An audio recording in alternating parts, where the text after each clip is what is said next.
France সফররত মাদারীপুর জেলার তেজগাঁও ডিভিশনের এডিসি ওয়াহিদ ইসলামকে সংবর্ধনা দিয়েছে মাদারীপুর জেলা অ্যাসোসিয়েশন ফ্রান্স। আমাদের ফ্রান্স প্রতিনিধি খান বাবুর রুমেল জানান, প্যারিসের গার্ডনদে স্থানীয় একটি হলরুমে সংগঠনের প্রধান উপদেষ্টা মাহবুব খানের পরিচালনায় এবং সংগঠনের সভাপতি সরওয়ার হোসেনের সভাপতিত্বে বক্তব্য রাখেন আলম মাতব্বর, নাসির উদ্দিন, সোহেল হুসাইন সহ আরও অনেকে।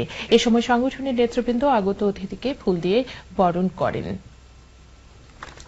নারীর ক্ষমতায়ন ও ২রা মার্চ স্বাধীনতা পতাকা দিবস উপলক্ষে জাতীয় সমাজতান্ত্রিক দল জেএসডি রব সমর্থক গোষ্ঠী ফ্রান্স আলোচনা সভা ও সংবাদ সম্মেলন করেছে।